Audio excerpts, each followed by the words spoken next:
अब आगे भाई और बहनों बहुत ही महत्वपूर्ण टॉपिक है, विशेषकर सतगुरु रामपाल जी से उपदेश प्राप्त भक्तों के लिए।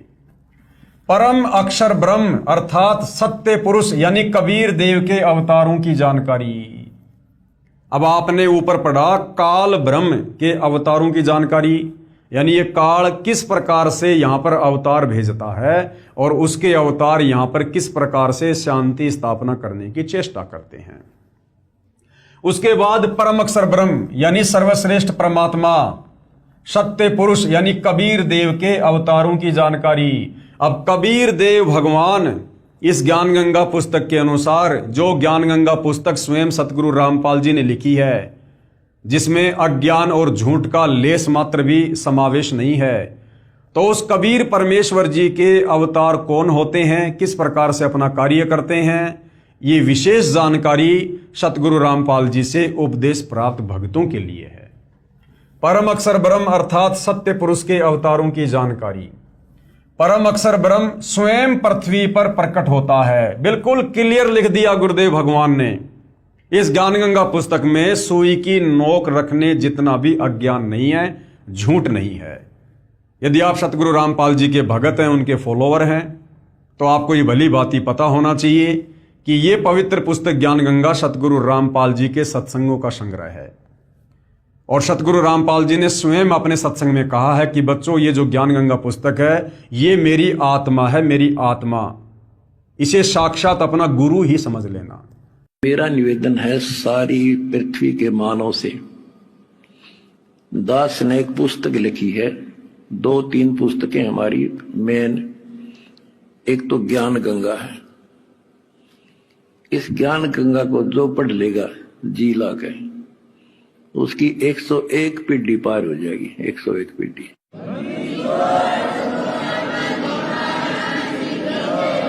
ये सारा ज्ञान कति मेरी आत्मा समझ लेना हो। ज्ञान गंगा ऐसे गजब तरीके से तैयार कर रखी है, जब इंसान होगा निष्पक्ष भाव से पढ़ लेगा, वो और बताता फिरेगा। इन देखते तो है नहीं, हाहाकार मचाते हैं, इसमें ये लिख दिया वो लिख दिया। एक भी उस पुस्तक में बगैर शास्त्र प्रमाण में शब्द नहीं बोला। अगर उसमें जो लिखा हुआ गीता से, वेद से, पुराण से, कुरान से, बाइबल से, अगर उसमें गलत है तो फिर वो आपकी पुरानी पुस्तकें खराब हैं। लेकिन पुस्तक गलत नहीं, हमारी बुद्धि खराब है, हम समझ नहीं पाए। तो यहां पर पूज्य गुरुदेव भगवान ने क्या कुछ लिखा है? परम अक्षर ब्रह्म कौन? कबीर देव, कबीर परमात्मा स्वयं पृथ्वी पर प्रकट होता है और वह सशरीर आता है। यानी कबीर परमात्मा अपना कोई अवतार सतलोक से नहीं भेजता है। जिस प्रकार ये काल विष्णु लोक से अपने अवतार भेजता है, इस प्रकार वो कबीर भगवान सतलोक से कोई अवतार नहीं भेजता है, क्योंकि वो समर्थ है। तो क्या लिखा हुआ है? परम अक्षर ब्रह्म यानी कबीर देव स्वयं पृथ्वी पर प्रकट होता है। कबीर भगवान खुद ही सतलोक से चलकर आता है, प्रकट होता है तत्वदर्शी संत के रूप में, और वो सशरीर आता है, किसी मां के गर्भ से जन्म लेके नहीं आता वो कबीर भगवान।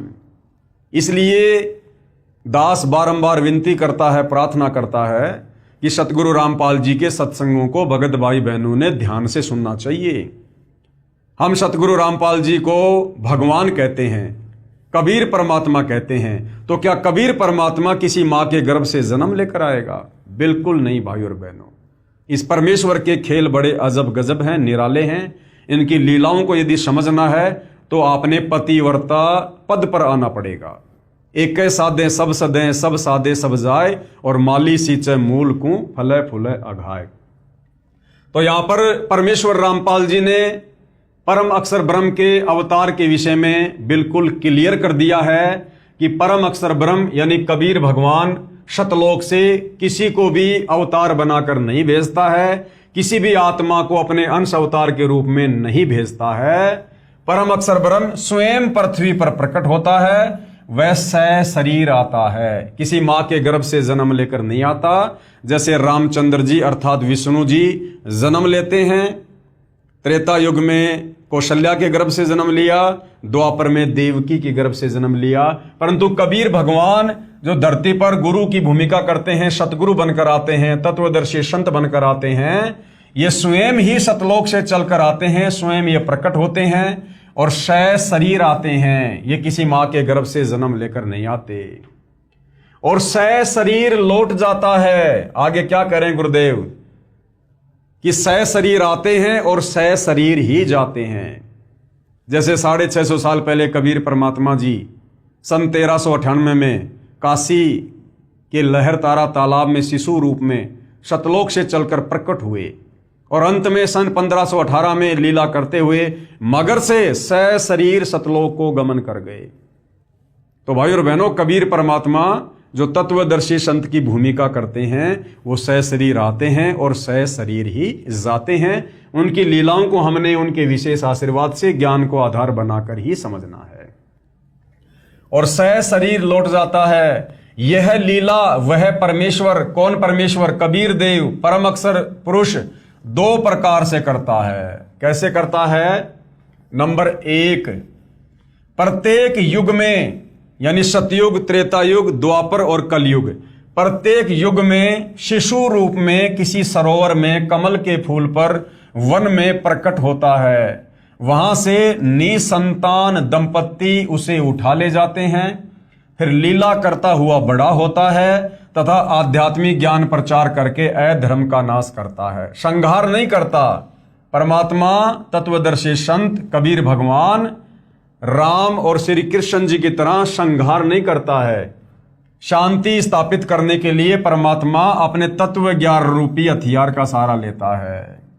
अपने आध्यात्मिक ज्ञान का प्रचार करके लोगों के जीवन की दिशा को बदलकर, लोगों को अध्यात्म के विषय में परिचित करवाकर, कर्म कुकर्मों से परिचित करवाकर, सत भक्ति मार्ग पर लगाकर उनको डाइवर्ट करता है और उनके कुकर्म छुड़वाता है, नशा छुड़वाता है, बुराइयां छुड़वाता है, उनको देवता तुल्य बनाता है, जिस कारण से ऑटोमेटिक समाज में शांति स्थापित होती है तथा आध्यात्मिक ज्ञान प्रचार करके अधर्म का नाश करता है। जिस प्रकार सन 1994 से अपने आध्यात्मिक ज्ञान के प्रचार प्रसार और भक्ति के द्वारा सतगुरु रामपाल जी अधर्म का नाश कर रहे हैं। सरोवर के जल में कमल के फूल पर अवतरित होने के कारण परमेश्वर नारायण कहलाता है। वो कबीर परमात्मा विकसित कमल के फूल पर किसी सरोवर में जब वो शिशु रूप में प्रकट होता है तो नारायण कहलाता है। हम श्री विष्णु जी को नारायण कहा करते थे, लेकिन असल में नारायण कौन है? कबीर भगवान परम अक्षर पुरुष। नार का मतलब होता है जल और आयन का मतलब होता है आने वाला, यानी जो जल के ऊपर आता है, जो जल के ऊपर प्रकट होता है। तो असल में जल के ऊपर सतयुग में कौन प्रकट हुए? कबीर भगवान प्रकट हुए, सत सुकृत ऋषि के नाम से प्रकट हुए। त्रेता युग में फिर वही कबीर भगवान वही लीला करते हुए एक सरोवर पर कमल के विकसित फूल पर शिशु रूप में प्रकट होते हैं, वो नारायण कहलाते हैं। द्वापर में फिर वही कबीर परमात्मा वही लीला करते हैं और इसी प्रकार से कमल के फूल पर प्रकट होते हैं और नारायण कहलाते हैं। और कलयुग के प्रथम चरण में आज से 650 साल पहले काशी के लहर तारा तालाब में वही कबीर परमात्मा शिशु रूप में प्रकट हुए और नारायण कहलाए। नार का मतलब होता है जल और आयन मतलब आने वाला, अर्थात जल पर निवास करने वाला नारायण कहलाता है। हम श्री विष्णु जी को नारायण कहा करते थे, असल में श्री विष्णु जी नारायण नहीं है, असली नारायण कबीर भगवान है। दूसरा क्या तरीका है उस परमात्मा के यहां पर सह शरीर प्रकट होने का? जब चाहे साधु संत जिंदा के रूप में अपने सतलोक से पृथ्वी पर आ जाते हैं, यानी किसी को भेजते नहीं है, परमात्मा स्वयं ही आते हैं जिस भी विधि से उन्होंने आना होता है। जब चाहे साधु संत जिंदा के रूप में अपने सतलोक से पृथ्वी पर आ जाते हैं तथा अच्छी आत्माओं को ज्ञान देते हैं। फिर वे पुण्यात्माएं भी, यानी आप और हमारे जैसे वो भगत भी ज्ञान प्रचार करके अधर्म का नाश करते हैं। वे भी परमेश्वर के भेजे हुए अवतार होते हैं। तो कबीर परमात्मा के अवतार कौन होते हैं? जब कबीर परमात्मा सतलोक से चलकर सह शरीर तत्वदर्शी संत के रूप में इस धरती पर प्रकट होता है और जब उसके बाद आप और हमारी जैसी आत्माओं को ज्ञान देता है, उसके बाद हम उनके भगत बनकर उनके ज्ञान का प्रचार करते हैं। जैसे लाखों भगत भाई बहन ज्ञानगंगा पुस्तक का प्रचार करते हैं, अन्य सोशल मीडिया के माध्यम से वीडियो बना बना के परमेश्वर के ज्ञान का प्रचार करते हैं, तो तत्वदर्शी संत की शरण में आने के बाद जो भगत अपने गुरुदेव के ज्ञान का प्रचार करते हैं वो फिर अवतार कहलाते हैं। तो इस कबीर परमात्मा के भक्ति मार्ग में आप और हम सभी भाई बहन जो उनके ज्ञान का प्रचार करते हैं, वो लाख हैं चाहे वो करोड़ हैं, वो सभी कबीर भगवान सतगुरु रामपाल जी के अवतार हैं। सतगुरु रामपाल जी किसी के अवतार नहीं हैं, ये स्वयं कबीर परमात्मा हैं और अपने विधान अनुसार ये परमात्मा स्वयं ही सतलोक से चलकर इस पृथ्वी पर सहशरीर प्रकट होता है। कलयुग में ज्येष्ठ सुधी पूर्णमासी संवत 1455 सन 1398 को कबीर परमेश्वर सतलोक से चलकर आए तथा काशी शहर के लहर तारा नामक सरोवर में कमल के फूल पर शिशु रूप में विराजमान हुए। वहां से नीरू तथा नीमा जो जुलाहा यानी धारणक दंपत्ति थे उन्हें उठा लाए। शिशु रूपधारी परमेश्वर कबीर देव यानी कबीर परमेश्वर ने 25 दिन तक कुछ भी आहार नहीं किया। नीरू तथा नीमा उसी जन्म में ब्राह्मण थे। ये नीरू और नीमा कौन है? जिन्होंने 650 साल पहले शिशु रूप में कबीर परमात्मा के पालन पोषण की भूमिका निभाई। नीरू तथा नीमा उसी जन्म में ब्राह्मण थे, श्री शिव जी के पुजारी थे। मुसलमानों द्वारा बलपूर्वक मुसलमान बनाए जाने के कारण जुलाहे का कार्य करके निर्वाह करते थे। बच्चे की नाजुक हालत देखकर नीमा ने अपने इष्ट शिवजी को याद किया। शिवजी साधु वेश में वहां आए तथा बालक रूप में विराजमान कबीर परमेश्वर को देखा। बालक रूप में कबीर साहिब जी ने कहा, हे शिवजी, इन्हें कहो एक कुंवारी गाय लाएं, वह आप के आशीर्वाद से दूध देगी। ऐसा ही किया गया। कबीर परमेश्वर के आदेश अनुसार भगवान शिवजी ने कुंवारी गाय की कमर पर थपकी लगाई। उसी समय बछिया के थनों से दूध की धार बहने लगी। एक कोरा मिट्टी का छोटा घड़ा नीचे रखा, पात्र भर जाने पर दूध बंद हो गया। अभी बहुत सारी बातें भाई और बहनों, जिन लोगों को अभी अध्यात्म की जानकारी नहीं है, जो वही मनमानी भक्ति करते हैं या बिल्कुल नहीं करते हैं, जो साइंस के बलबूते पर भगवान को भूल चुके हैं, अब वो लोग तरह तरह की शंका मन में पैदा कर लेंगे कि बिना ब्याई बछिया कैसे दूध देगी और दूध कैसे अपने आप शुरू हो जाएगा, अपने आप कैसे बंद हो जाएगा। तो देखो भाई और बहनों, सतगुरु जो चावे सो कर ही, भरम पड़ो मत कोई, सेऊ धड़ पर शीश चढ़ाया पाछे करी रसोई। परमात्मा कुछ भी कर सकता है। जिन्होंने इस सृष्टि को रचा है, आप परम आत्माओं को उत्पन्न किया है, जिसने चांद तारे सितारे ब्रह्मांड बनाए हैं, वो परमात्मा अपने वचन से, अपने शब्द से, अपनी शक्ति से कुछ भी करने में समर्थ है। लेकिन हम उसकी समर्थता से अपरिचित हैं, जिस कारण हमारे मन में इस प्रकार के दोष आ जाते हैं। अब जैसे भाई और बहनों, आज से 500 वर्ष पहले या 700 वर्ष पहले अगर कोई व्यक्ति ये कहता कि भाई आने वाले समय में एक हवाई जहाज बनेगा जो कई टन वजन का होगा, लोहे का होगा, एल्युमिनियम का होगा, और वो हजारों टन वजनी लोहे का जहाज वो आकाश में उड़ा करेगा और चंद घंटों में कई हजार किलोमीटर की यात्रा पूरी कर लेगा और उसमें कई सैकड़ों व्यक्ति बैठकर यात्रा किया करेंगे। अगर आज से 500 साल पहले, जब तक हवाई जहाज का आविष्कार नहीं हुआ था, अगर इस प्रकार की बात कोई करता तो उसको दुनिया का सबसे बड़ा मूर्ख व्यक्ति समझा जाता कि भैया ये 1 रुपए का सिक्का तो तू मुझे आकाश में उड़ा के दिखा दे, तू बात कर रहा है कई टन वजनी जहाज की, क्यों मजाक करता है। लेकिन आज भाई और बहनों, आप और हमारी आंखों के सामने ये स्पष्ट रूप से हो रहा है और हमें किसी प्रकार की कोई शंका नहीं है, क्योंकि हमारी आंखों के सामने हो रहा है। ठीक इसी प्रकार यदि आज से सैकड़ों वर्ष पहले कोई ये कहता कि भाई जब आप अपने घरों में, जब आप एंट्री करोगे, जब आप अपने घर पर आने वाले समय में एंट्री करोगे तो ऐसी ऐसी मशीनें बन जाएंगी आपके गेट के पास जाते ही गेट ऑटोमेटिक खुल जाएगा और आपके 2 फुट दूर जाते ही गेट ऑटोमेटिक बंद हो जाएगा। किसी ने दरवाजा ना खोलने की जरूरत है ना बंद करने की जरूरत है। तो सैकड़ों वर्ष पहले जब तक इस प्रकार के दरवाजों का आविष्कार नहीं हुआ था, कोई भी व्यक्ति इन बातों पर यकीन नहीं करने वाला था। लेकिन आज भाई और बहनों, हम अपनी आंखों से देख रहे हैं, बड़े बड़े मॉल में, बड़े बड़े होटलों में सेंसर लगे होते हैं, शीशे के गेट होते हैं। जैसे ही हम गेट के पास जाते हैं ऑटोमेटिक सेंसर काम करता है, दरवाज़ा खुल जाता है। जैसे ही हम प्रवेश करते हैं ऑटोमेटिक दरवाज़ा बंद हो जाता है। लाइट भी आजकल बड़े बड़े मॉल में, होटल्स में ऐसी लगी हुई हैं, जैसे जैसे हम चलेंगे लाइट ऑटोमेटिक जलती जाएगी और पीछे की लाइट ऑटोमेटिक बंद होती जाएगी। तो भाई और बहनों, ये तो खाली वैज्ञानिकों ने किया, विज्ञान के बलबूते पर किया। अब ये विज्ञान क्या है, ये इंसान क्या है भाई और बहनों? विज्ञान का आविष्कार, इन तमाम प्रकार के उपकरणों का आविष्कार ये किसने किया? इंसान ने किया, वैज्ञानिक ने किया। इंसान को किसने उत्पन्न किया? परमात्मा ने, भगवान ने।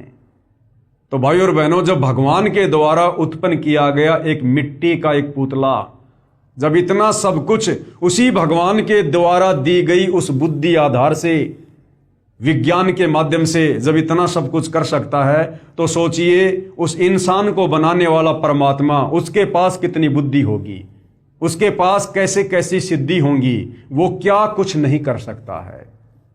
तो भाई और बहनों, अभी तक हम परमपिता परमात्मा जी से, जिन्होंने सारी सृष्टि को रचा और उनके विधान से अपरिचित हैं, उनकी शक्ति और समर्थता से अपरिचित हैं, जिस कारण आध्यात्मिक अज्ञानता के चलते हमारे अंदर इस प्रकार की छोटी और घटिया सोच उत्पन्न हो जाती है।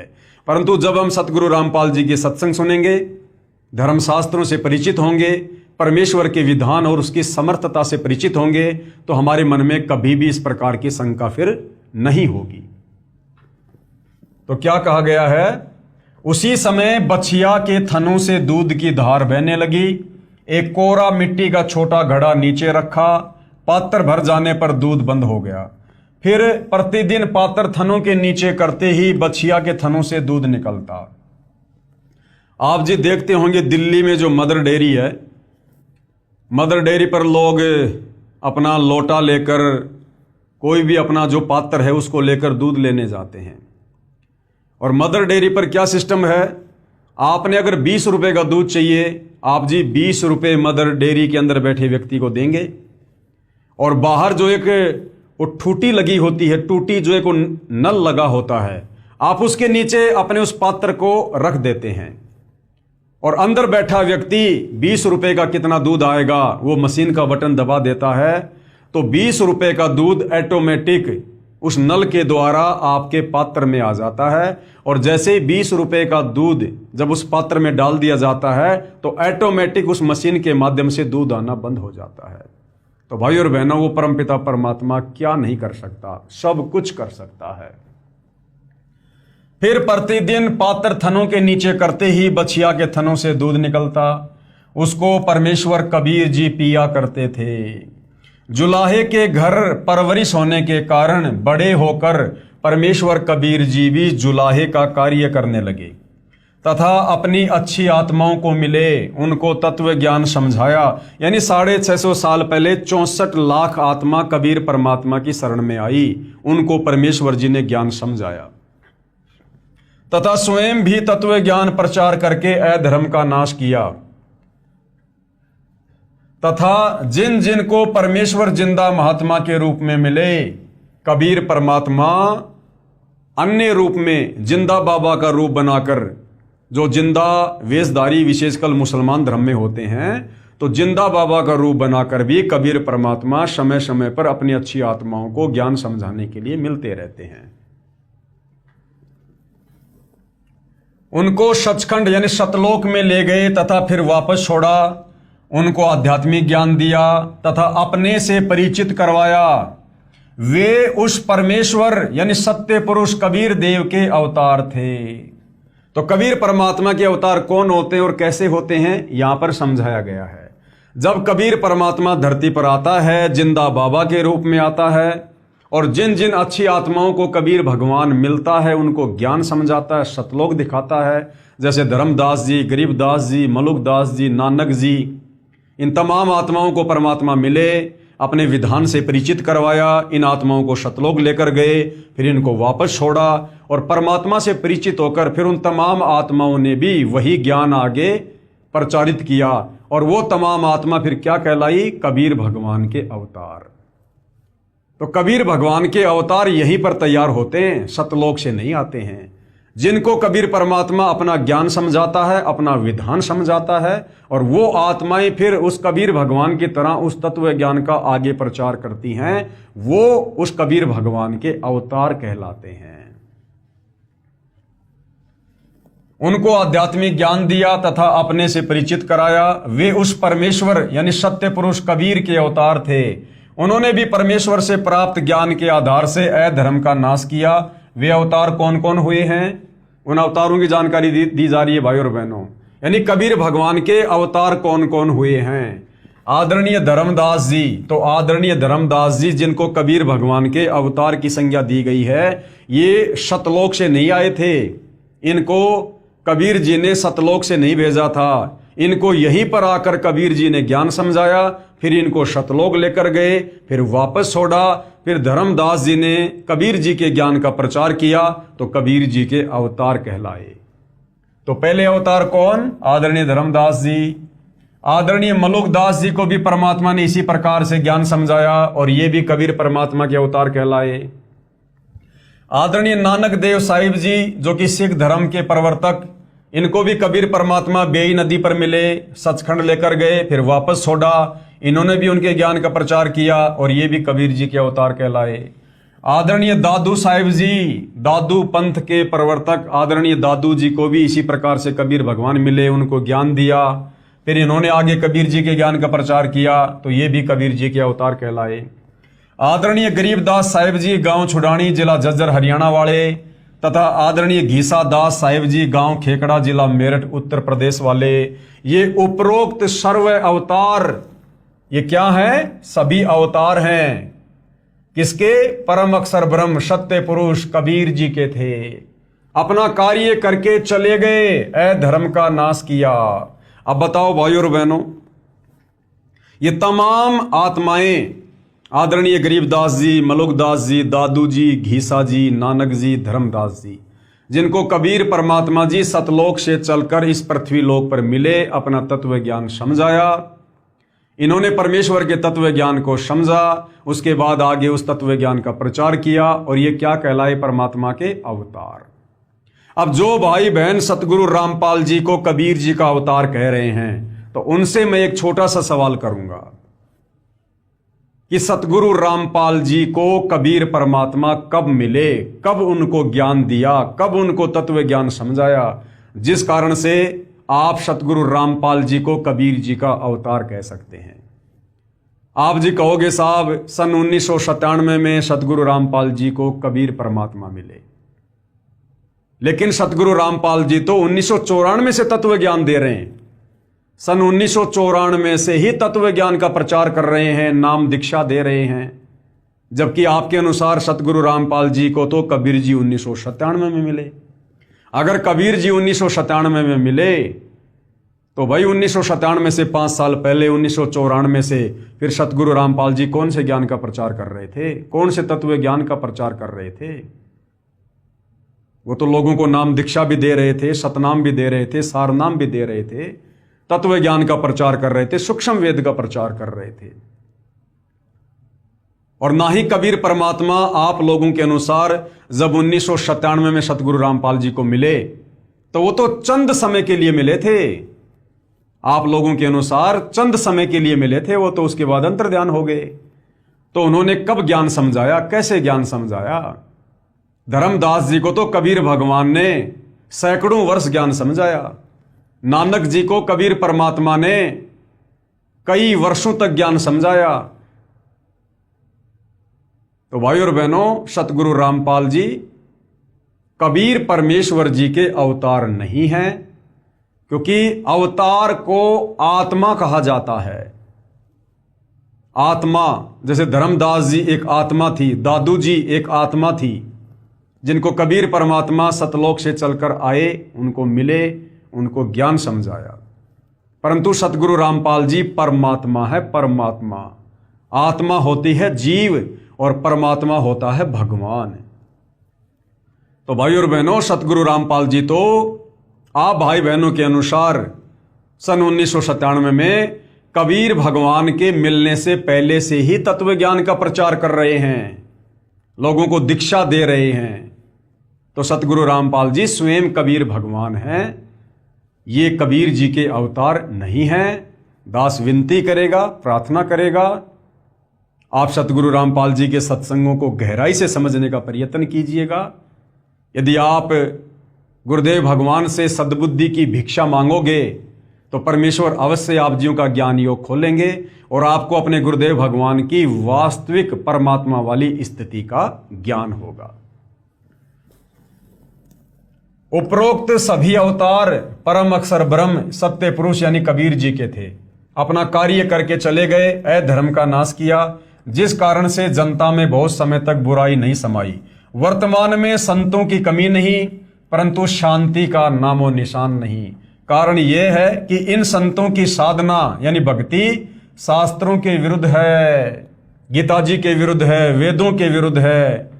इन संतों के आचार्य शंकराचार्यों के, किसी भी धर्म के धर्माचार्य के जो मंत्र हैं, जो साधना है, जो भक्ति विधि है, वो उस धर्म के पवित्र शास्त्रों के विरुद्ध है, अर्थात मनमाना आचरण है। जिस कारण गांव गांव में संत है लेकिन शांति का नामो निशान भी नहीं है, जिस कारण से समाज में अधर्म बढ़ता ही जा रहा है। इन पंथों और संतों को सैकड़ों वर्ष हो गए ज्ञान प्रचार करते हुए, परंतु अधर्म बढ़ता ही जा रहा है, परंतु अधर्म बढ़ता ही जा रहा है।